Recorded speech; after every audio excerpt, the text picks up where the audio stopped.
राम राम। जैसा कि मैं पिछले प्रसंग में बता रहा था, रावण मारीच को कहता है कि जा स्वर्ण मृग बन जा।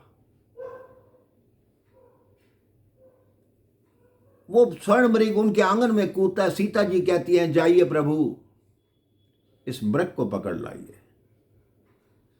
सीता जी कोई साधारण स्त्री नहीं थी।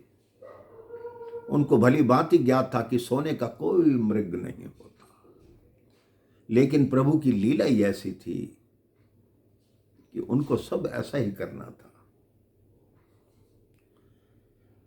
वो कहते अगर हाथ ना आया तो, राम जी कहते हैं तो कहते अगर हाथ ना आया तो इसकी चरमशाला ही ले आइए, हम जाके भैया भरत को उपहार स्वरूप इसको देंगे। मान लो सीता जी ऐसा कह भी दें तो क्या राम सामान्य व्यक्ति हैं जो मृग को मारने के लिए दौड़े? बैठे बैठे बाण मार सकते थे, जनता पर बाण छोड़ा, वो तीनों लोकों में घूमता फिरा, लेकिन वापस आकर राम जी के चरणों में गिरा। प्रभु ने सोचा जानकी ने युक्ति शुरू की है, मेरा जाना जरूरी है, क्योंकि अगस्त ऋषि ने ही कहा था जो जो मेरी पुत्री सीता कहती जाए वो मानते जाना, तो आसुरी शक्तियों का विनाश अपने आप हो जाएगा। सूर्यवंशी बाहर नहीं निकले तब तक निशाचर नहीं आ सकता, इसलिए सूर्यवंशियों का बाहर निकलना आवश्यक था। लक्ष्मण सीता का ध्यान रखना। राम जी कहते हैं मैं अभी आता हूं। जिसे वेद नेति नेति कहते हैं, शंकर भगवान जिनका ध्यान रखते हैं, देव कार्य करने के लिए, साधुओं का संरक्षण करने के लिए, भारत की पवित्र नदियों का पानी राक्षसों ने लाल कर दिया, उसे सफेद करने के लिए प्रभु ने पंचवटी से बाहर कदम उठाए। वह दौड़ते हैं, मारीच पीछे मुड़ मुड़ कर देखता जाता है। दूर जाकर मारूं जिससे रावण का कार्य आसान हो जाए, ये सोचकर काफी दूर जाकर शरसंहार किया।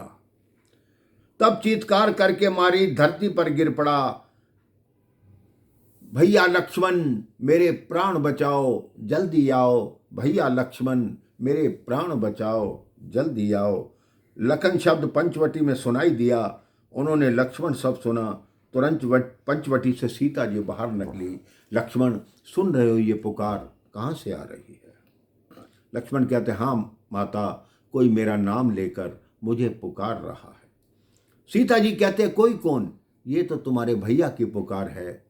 वो कहते हैं नहीं माता, सकल संसार के संकट जो पल में दूर करते हैं, पड़ेगा कष्ट क्या उन पर जो सबके कष्ट हरते हैं।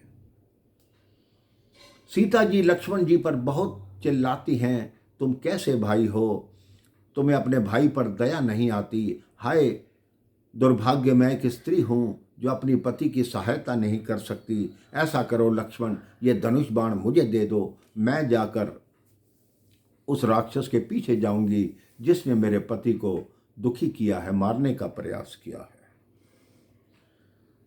मुझे लगता है लक्ष्मण तुम अयोध्या से हमारे साथ इसीलिए आए थे कि मुझे वन में अकेली देखकर तुम्हारे मन की दुर्भावना जाग गई। लक्ष्मण जी कहते हैं माँ ऐसी बातें मत करो, आंखें ये फूट जाएं यदि बद नजर करूं, हो नरकवास पाप का चिंतन अगर करूं, श्रद्धा है दिल में आपको जगदम्बे मान के, चरणों को पूजता हूं सुमित्रा के जान के। कहते मैं भली भांति जानती हूं लक्ष्मण मतलब का भाईचारा है, महल से वन में आए हो इसमें कुछ भला तुम्हारा है, लेकिन ये सच है कि अपना ही अगर शत्रु हो जाए तो उससे बचना बहुत कठिन हो जाता है। लक्ष्मण जी कहते विधाता क्या दिखाया है, हुआ माता का मन उल्टा, गिरे आकाश से बिजली जो हो मेरा चलन उल्टा, परन उल्टा वचन उल्टा कथन उल्टा, सभी आकार उल्टे हैं, कर्म की मार होती है तो सब व्यवहार उल्टे हैं।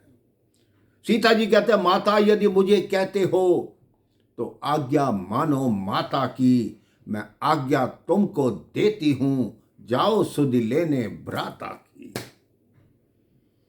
कहते ठीक है मां, भाई की आज्ञा तोड़ता हूं और आपकी आज्ञा मानता हूं, लेकिन मेरा एक निवेदन आप भी स्वीकार करना, मैं जो रेखा खींचूंगा उस रेखा से बाहर कदम मत रखना, क्योंकि मिटाई जा नहीं सकती करमगत की कभी रेखा, टली है आज तक किससे, पड़ी जो भाग्य की रेखा। हे माता, हे माता, खींचता है आज ये लक्ष्मण यति रेखा, वही जल कर भस्म होगा जो लांघेगा मेरी रेखा। ये एक रेखा खींचकर, मर्यादा की वो सीमा रेखा खींचकर लक्ष्मण जी भी पंचवटी से प्रस्थान करते हैं। इसके पश्चात रावण क्या करता है ये मैं आपको अगले प्रसंग में बताऊंगा। राम राम, जय श्री राम।